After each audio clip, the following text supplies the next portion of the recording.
어느 믿음 좋은 며느리가 있었습니다. 근데 참 하나님을 잘 믿었어요. 그래서 나는 당신 결혼하면은 부모님을 모시겠습니다 그랬답니다. 요새 그런 며느리가 어디 있겠어요. 당신의 집안을 전도하기 위해서 내가 결혼해서 부모님 모시겠다고 열심히 부모님을 전도하고 열심히 본을 보였어요.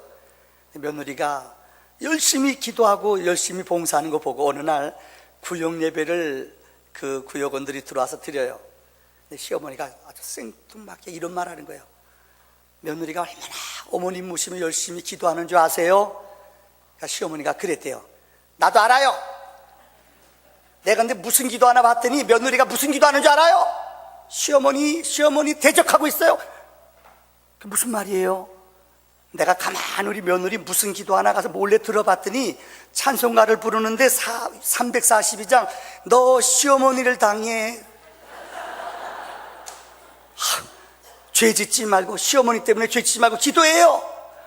너 시어머니를 이겨 셈을 얻고 너 시험을 갖다 시어머니로 들은 거예요. 어머니가요. 또 찬송가 여러분 아세요? 325장 예수가 함께 계시니 시어머니가 겁없네. 무슨 얘기 같지요? 옛날이나 지금이나 우리나라나 유럽이나 미국도 똑같아요. 시자는 서로 싫어한대요. 저 사람들은 시금치도 안 먹는데요, 시도 안 읽는데요, 또요 절대 시자 들어가면 뒤돌아본대요. 물어볼게요 여러분, 세상에서 제일 에덴이 천국인 이유가 뭘까요 여러분들? 시어머니가 안 계셨어요. 두 번째, 세상에서 제일 행복한 여인이 두 여자가 있대요. 누굴까요? 하와는 시어머니가 없어요. 또요 누구죠? 예수님의 어머니 마리아, 어머니가 없잖아요. 여러분 별로 공감을 안 하나 봐요. 무슨 얘기 같습니다만은 참 쉽지 않은 사람들이 싫어하는 것 같아요. 오늘 성경에는 시어머니와 며느리에 대한 이야기가 오늘 본문에 기록되어 있습니다. 여러분 성경은 모두 몇 권이죠? 구약은 39권, 39, 신약은 몇 권이요? 모두 몇 권이에요? 66권 가운데 여자 이름으로 성경이 쓰여진 게 2권이나 있어요. 어떤 겁니까? 하나는 룻기서, 또 하나는 뭡니까? 에스더서예요. 에스더는 유대인 여자예요.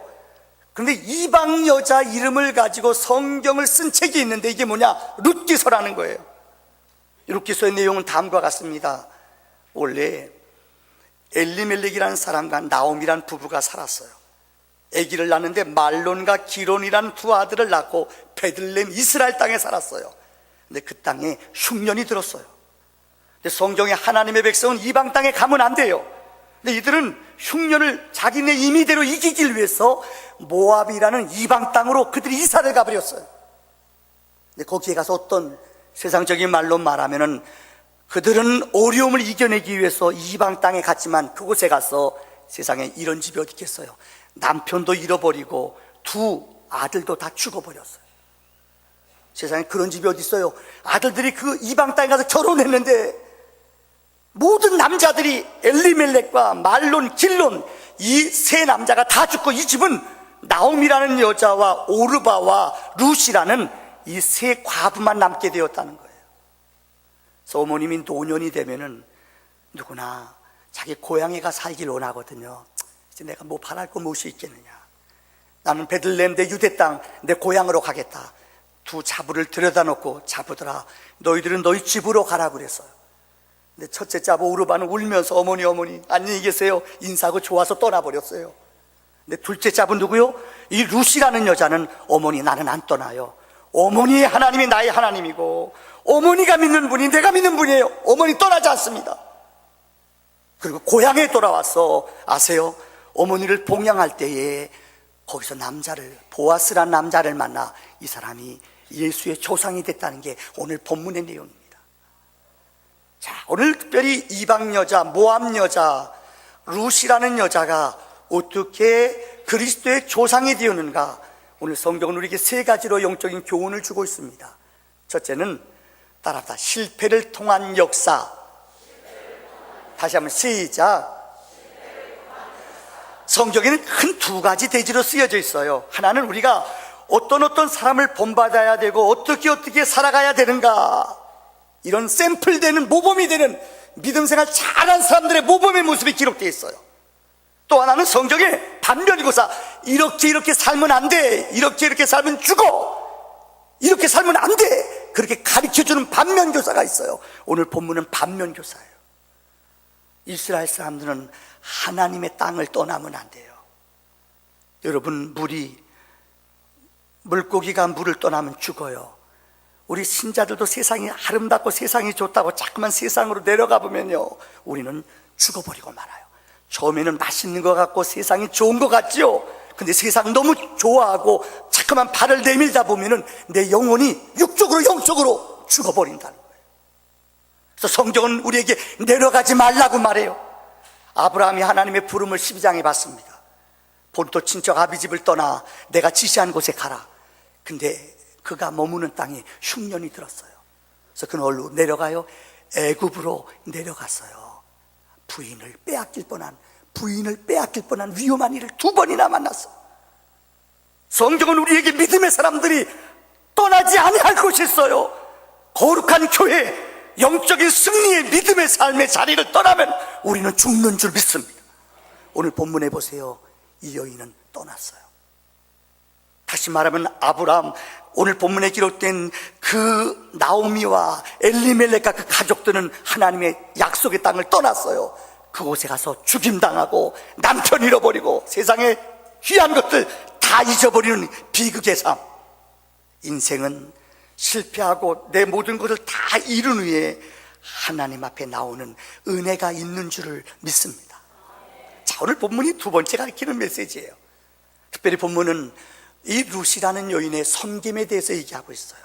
한번 따라가요. 룻의 섬김. 오늘 룻이라는 여자는 3가지를 섬겼어요. 첫째는, 이 여인은 안 섬겨도 되는 섬김을 가졌어요. 보세요, 자기 남편 죽었죠. 그 다음에 여러분 보세요, 자기 시아버지도 돌아가셨죠. 이제는 아무도 남자가 없어요. 어머니는 이제는 모든 걸 풀어줘요. 그 2 자부를 놔두고 오르바야, 너는 너희 집에 머물러라. 이 여인은 잘 선택했어요. 왜 이제 혹덩어리는 어머니를 왜 모셔요, 자기가? 근데 여인은 오르바는 즐거움으로, 아니 어머니가 눈물 흘리고 자기 고향으로 내려가 버렸어요. 그러나 룻이라는 여인은 안 섬겨도 되는 섬김을 억지로 섬겼다는 거예요.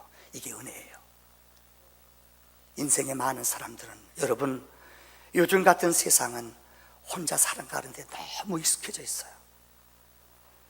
요즘 몰라요, 결혼 조건 가운데 부모님 모시면은 부모님 모셔야 된다, 몸이 불편하여서 내가 우리 부모님 모셔야 된다, 그러면 젊은 남녀들이요, 결혼 조건 보지도 않고 그냥 그건 절교해버린대요. 이런 사람 많대요. 제 군목으로 오래 있다 보니까 제일 젊은이들에게 힘든 게 뭔지 알아요? 함께 관계를 맺는 거예요. 자기 혼자 방 쓰고 자기 혼자 지나는 데는 너무 익숙해져 있는데 10명, 20명 이렇게 공동체 내무생활 하는 거 애들이 너무너무 힘들어요. 견디질 못해요. 내 사생활이 침해된다는 거예요. 내 사생활이 없다는 거예요. 이유는 핵가족 때문에 나 혼자 지나고 나 혼자 지내는데 너무 익숙해져 있어요. 오늘 본문에 기록된 룻이라는 여인도 생각해 보세요. 혹덩어리 어머니 어떻게 왜 자기가 모셔요? 안 모셔도 돼요. 근데 여인은 오늘 본문의 말씀에 이 어머니 누구도 돌보지 않은 이 여인, 외로운 여인 어머니를, 이 여인은, 룻이라는 며느리는 어머니를 기꺼이 모시면서 어머니를 봉양하는 일을 감당했다는 거예요. 고린도전서 12장 25절로 27절까지 말씀해 보면은 몸 가운데 분쟁이 없고 오직 여러 지체가 서로 같이 돌보게 하셨느니라. 만일 한 지체가 고통을 받으면 모든 지체가 함께 고통을 받고 한 지체가 영광을 얻으면 모든 지체가 함께 즐거워하느니라. 너희는 그리스도의 몸이요 지체의 각 부분이니라. 여러분, 우리 몸 지체 가운데 어느 한 부분이 아프면은 여기가 여러분 찢어져 보세요. 몸 전체가 아픈 거예요. 가족 가운데 크고 작은 게 없어요. 그리스도의 지체는 전부 다 소중하고 복스럽고 아름다운 것이 공동체의 영적인 은혜인 줄을 믿습니다. 자, 두 번째, 오늘 본문의 이 여인은 룻은 부모님을 섬길 때에 대가를 바라지 않았어요. 요즘 우리 사회는 언제부터인지 모릅니다만은 뭐 일을 시키거나 심부름 시키면 꼭 대가를 줘야지만 이래요. 이거는 진짜 섬김이 아닙니다. 섬김과 뇌물과의 차이가 있어요. 뇌물은 어떤 목적을 갖고 의도를 갖고 하는 거예요. 그런데 오늘 부모님이 자녀들이 부모에게 베푸는 것, 부모가 자녀에게 베푸는 것, 이것은 어떤 것 하나 대가를 바라거나 대가를 기대하고 주는 사람은 한 사람도 없다는 거예요. 그래서 고린도전서 13장 5절에 사랑은 무례히 행치 아니하고 자기의 유익을 구하지 않는다 그랬어요. 이 땅에 어떤 부모가, 여러분 그런 얘기 들어보셨죠? 어떤 부모가 자식한테 용돈 주고 여러분 뭐 생활비 주면서 다 적는 사람 있어요? 없어요. 근데 어떤 자녀는 적어요. 아버지 내가 구두 닦아들어서 500원, 엄마 안마해줘서 1000원, 이거 주세요. 이거 15,000원 달라고 그래요. 참, 이게 어리석은 인간들이에요. 근데 하나님은 어느 것 하나 우리에게 주신 은혜를, 우리에게 주신 긍휼을, 우리에게 주신 사랑을 하나님은 하나도 기억지 아니하신 전능하신 하나님인 줄 믿습니다. 세 번째예요. 오늘 여기 성경에 있던 베품이라는 것은 희생하고 섬기는 것을 말해요. 한번 따라가요. 희생하고 섬긴다. 희생하고 섬긴다는 말은 아마 성경에 인간의 사랑을 가장 잘 표현한 단어가 부모의 사랑일 것입니다. 그래서 성경에서는 사랑이라는 헬라어 단어가 4가지가 있어요. 친구와의 사랑, 남녀 간의 사랑, 친구 간의 사랑, 부모의 사랑, 하나님의 사랑. 우리는 하나님의 사랑을 뭐라고 그래요? 아가페라고 말하잖아요. 인간의 사랑 가운데 하나님의 사랑에 가장 근접한 것을 우리는 스톨기의 사랑이라고 그래요. 부모님이 사랑하는 거예요. 부모님의 사랑은 한마디로 희생의 사랑이에요. 제가 설교를 준비하다가 어느 글을 읽었습니다. 낮은 울타리에 나오는 내용이에요. 여기에 박영애라는 어떤 아주머니 한 분이 여기다 글을 썼어요. 이분은 어린 시절에 참 어렵게 자라났어요. 여러분 그 글을 읽어드릴게요. 한번 들어보실래요? 자기 자녀가 넷이 있는데 넷을 다 키울 수가 없어요. 그래서 제일 큰 아이 고3짜리 아이를 엄마가 너 취직반에 가라고 부탁한 거예요. 그 글을 한번 읽어보시겠습니다. 이제 3학년이 되면은 취업반으로 옮겨줬으면 좋겠구나. 엄마가 내 동생 셋 다 고등학교까지 공부시키기도 너무 힘들어. 아버지는 일찍 돌아가시고 내 남미를 혼자 기르시는 어머니, 시장에서 생산 좌판을 하시면서 동생들을 고등학교까지 공부시키기도 벅차시다는 것입니다. 엄마의 간절한 말씀에 그러겠다고 약속은 했지만 대학에 미련은 버리지 못하고 몰래 진학반에서 공부했습니다. 드디어 대학 예비고사를 보는 날이 다가오자 남들은 대학 입시라고 자가용의 택시에 자녀들을 모셔오건만 자기는 엄마 모르게 새벽에 혼자 집을 나섰습니다. 교문에 수많은 엄마들이 자식을 위해 기도하고 있는 모습을 보며 눈물이 핑 돌았습니다. 오전 시험이 끝나고 점심시간에 다들 도시락을 먹는데 자기는 아무것도 싸운 것이 없어 운동장에 나가 하늘을 보니 괜히 부모님이 원망스러웠습니다. 부유한 집에 태어나지 못한 것이 한스럽고 돌아가신 아버지 생각이 나면서 몇 번이고 훌쩍였습니다. 그런데 난데없이 교내 스피커에서 자기 이름을 부르며 교무실로 오라고 방송에 순간 겁이 났지만 조심스럽게 교무실에 찾아갔습니다. 선생님 한 분이 엄마가 전해달라고 놓고 가셨다는 생선 냄새 나는 김밥 도시락을 주셨습니다. 운동장에서 김밥을 먹는데 눈물이 흘렀습니다. 김밥을 다 먹고 보자기에 싸는데 초등학생보다 더 못 쓴 어머니의 쪽지가 있어서 펴보았습니다. 시험 잘 봐라. 우리 딸 장하다. 사랑하는 엄마가 박영애님은 이렇게 썼습니다. 저는 그날 제 인생에 가장 잘한 일을 했습니다. 오후 시험에 들어가지 않은 것입니다. 텅 빈 운동장을 가로질러 집으로 돌아오는데 어머니의 거친 손등이 떠올랐습니다. 어머니는 김밥을 싸시면서 얼마나 우셨을까. 그런 어머니의 모습을 생각하니 서러운 눈물만 났습니다. 그렇게 저는 대학 입시를 치르지 않고 꿈을 접었습니다. 하지만 저는 한 번도 그때 일을 후회하지 않습니다. 그때 제가 저 혼자만의 인생이 아니라 다른 사람을 위해 사는 인생을 택한 첫 번째 선택이었으니까요. 저는 절대 후회하지 않습니다. 여러분, 제가 이 글을 읽어드린 이유가 있어요. 어머니는 어떻게 하든지 이 딸이 좀 엄마를 도와주길 원해요. 4명의 아이를 키운다는 게 힘들지 않겠어요?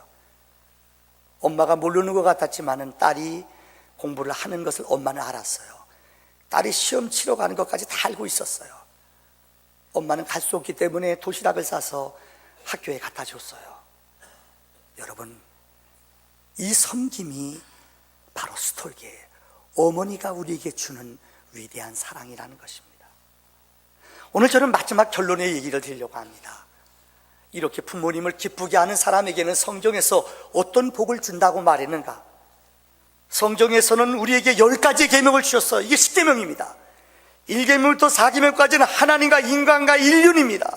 하나님과 우리 인간과의 신륜을 얘기하고 있습니다. 5계명부터 10계명까지는 인간과의 관계, 인륜을 얘기하고 있습니다. 그런데 인륜 가운데 제일 귀하고 가장 뜻 있는 것이 뭔지 아세요? 내 부모를 공경하라. 이것이 약속 있는 계명이라고 말씀했습니다. 오늘 본문의 룻이라는 여인은 모압 여자, 앞서 말씀드렸죠? 이스라엘 사람들은 이 모압 사람들을 지옥의 불수시개로 우습게 알았어요. 하찮은 여인이에요. 근데 하찮은 여인은 사람들의 미움과 사람들의 원망의 대상임에도 불구하고 자기 고향을 떠나 이스라엘 땅에 와서 자기 시어머니를 끝까지 봉양했어요. 그런데 여러분, 이 봉양하는 여인의 소문이 이스라엘 땅에 다 퍼졌어요. 오늘 첫째 복은 뭔지 알아요? 이 여인이 받았던 복은 고엘의 복이에요. 여러분, 룻기서 4장 14절에 보면은 이스라엘 나라는 하나님의 법이 가난하고 눈물 흘리고 보다 빽없는 사람을 돌보는 하나님의 율법이 있어요. 그게 뭔지 아세요? 고아와 과부와 나그네는 하나님이 그냥 놔두지 않아요. 그들이 이삭을 털 때에 이삭 떨어진 것들을 절대 줍지 못하게 해요. 이유는 가난한 사람들이 가서 이삭을 털은 것들을 주워다가 먹을 수 있도록 그들을 위해서 마련하는 하나님의 양식이에요. 근데 여인은 자기 시어머니를 위해서 열심히 밭에 나가 일했어요. 이것이 온 땅, 이스라엘 땅에 소문이 다 퍼졌어요. 저 여인은 이방에서 온 여자야. 요즘 우리말로 말하자면 다문화 아니에요.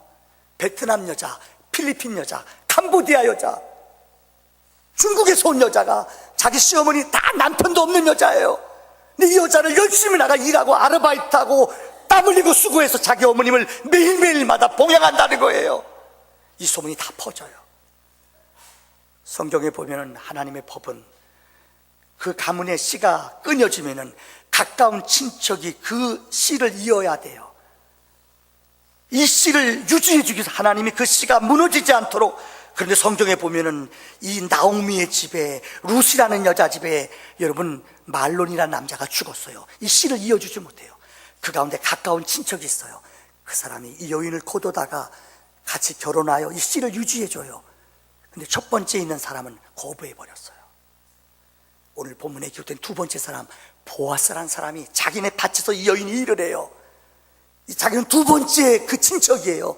이 여인을 데려다가 함께 결혼해요. 그래서 이 여인이 아기를 낳아요. 그래서 이 가정의 계약, 이 씨가 이어지는 계약 결혼을 하는 역사가, 이걸 우리는 신학적으로 계대 결혼이라고 그래요. 그 씨를 이어줘요. 그래서 이 낳은 아들이 오벳이었고, 오벳이 이새를 낳고, 이새가 다윗을 낳았다는 거예요. 성경은 메시아의 족보를 우리에게 보여주고 있습니다. 성경에 보면 마태복음 1장 5절로 6절까지 말씀해 보면 이런 말씀이 있습니다. 보세요. 살몬은 라합에게서 보아스를 낳았고, 보아스는 룻에게서 오벳을 낳았고, 오벳은 이새를 낳고, 이새는 누구려? 다윗 왕을 낳았느니라. 다시 한번 이 족보를 기억해 보세요. 우리는 여호수아서를 기억해야 됩니다. 여호수아서를 정탐할 때 정탐꾼 2명을 보냈습니다. 한 사람의 이름은 살몬이에요. 한 사람의 이름은 기록되어 있지 않아요. 이 두 사람이 그 여리고성을 정탐하다 이방 여리고 사람들한테 걸렸어요. 이들이 도망가요. 어디로 도망가요? 기생 라합의 집으로 도망갔어요. 성경에 보면 그 정탐꾼과 기생 라합이 후에 결혼해서 아이를 낳았어요. 그게 누구냐? 보세요. 보아스라는 사람. 어떻게 보면 이방씨예요. 근데 보아스는 이방씨였지만은 자기 고향에 들어와, 여러분 아까 말씀 계대 결혼을 통하여 그 가문의 씨를 이었다는 거예요. 자기는 이방 처지예요. 순수한 유대인이 아니라 자기 몸에는 이방인의 피가 흘러요. 그는 그를 돌보아주는, 그에게 배려하는 은혜를 베풀었어요. 그래서 아이를 낳는데 오벳을 낳았어요. 오벳은 이새를 낳았어요. 이새는 다윗을 낳았어요. 그래서 성경은 룻이라는 모압 여인은 다윗의 증조모 할머니가 되었다는 거예요. 얼마나 놀랐습니까? 저는 이번 주 인터넷에 설교를 준비하다가 인터넷에 쓴 이 반전이에요. 한번 끝까지 들어보세요. 이 내용을 한번 들으면서 제가 결론을 이렇게 지으려고 합니다. 음악 좀 해주실래요? 요즘 젊은이들이 부모님 오시면서 지 맘대로 막 써요. 부모님이 명절이 돼서 며느리 보고 오라고 그랬어요. 며느리가요, 시어머니한테, 똑똑한 며느리가 시어머니한테 써보낸 편지입니다. 반전이 3번 됩니다. 끝까지 들어보십시오. 며느리가 시어머니한테 보낸 편지입니다. 아버님, 어머님 보세요. 우리는 당신들의 기쁨조가 아닙니다. 나이 들면 외로워야 맞지요. 그 외로움을 견딜 줄 아는 사람이 성숙한 사람이고요, 자식, 손자, 며느리에게서 인생의 위안이나 기쁨, 안전을 구하지 마시고 외로움은 친구들이랑 달래시거나 취미생활로 달래세요. 죽을 땐 누구나 혼자입니다. 그 나이엔 외로움을 품을 줄 아는 사람이 사람다운 사람이고, 나이 들어서 젊은이같이 살려는 게 어리석은 겁니다.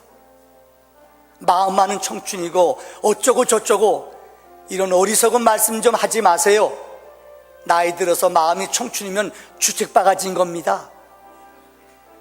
늙으면 말도 조심하고 정신이 쇠퇴해 판단력도 줄어드니 남의 일에 훈수 두는 것도 삼가야 하고, 세상이 바뀌었으니 내가 가진 지식으로 남보다, 특히 젊은 사람보다 더 대접받아야 한다는 편견도 버려야 합니다. 나이 든다는 건 나이라는 권력이 생긴다는 게 아니라 자기 삶이 소멸해 간다는 걸 깨닫고 혼자 조용히 물러나는 법을 배우는 과정임을 알아야 합니다. 그리고 전화를 몇 개월에 한 번을 하든 1년에 한 번을 하든 아니면 영영 하지 않든 그것이 뭐가 그리 중요해요. 그것 가지고 애들 아빠 그만 괴롭히세요.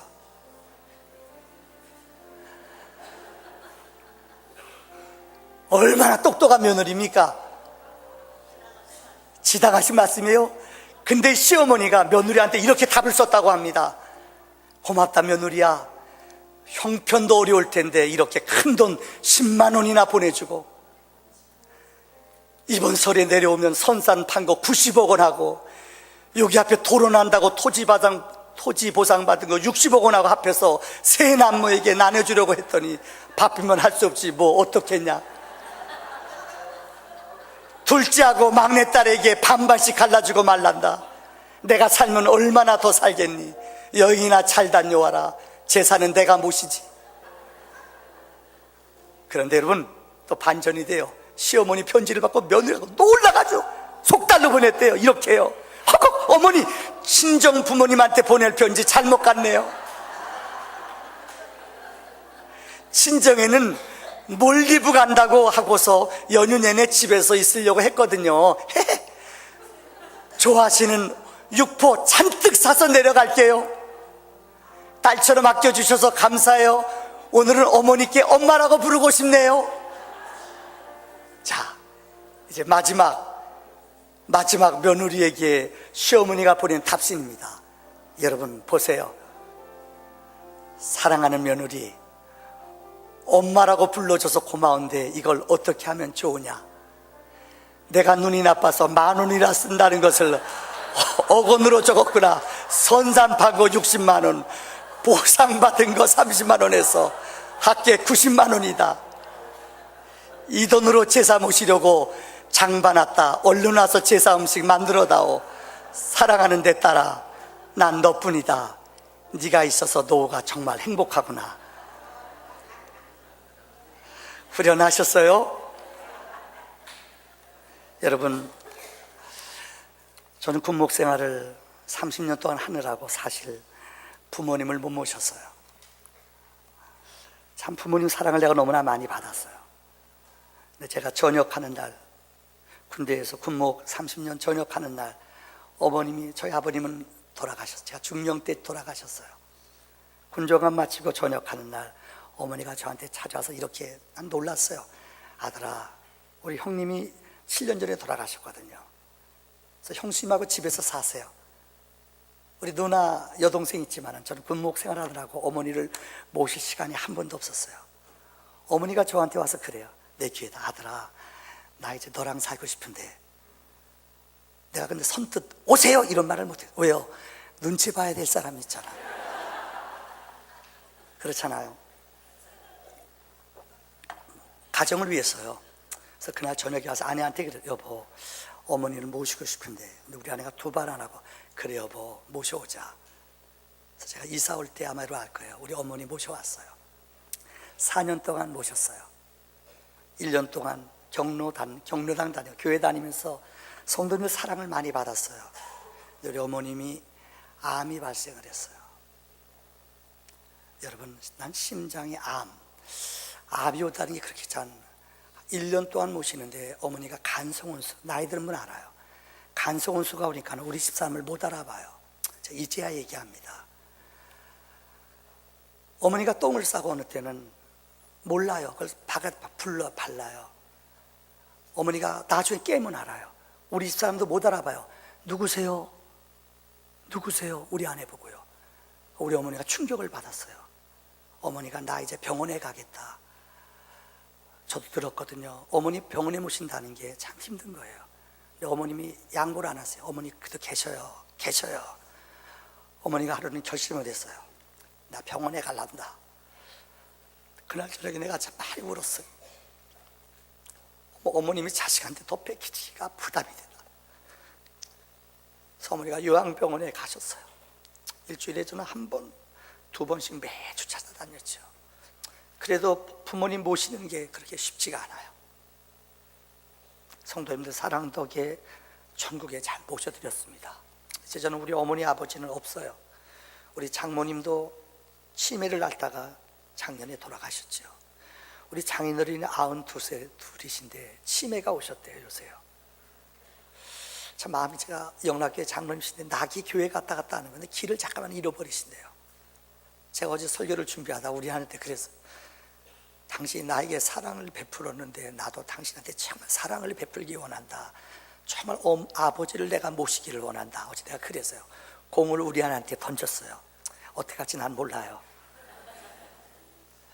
왜 제가 이 얘기를 드리는 줄 알아요? 십계명 가운데 다른 것은 나중에 우리가 해도 돼요.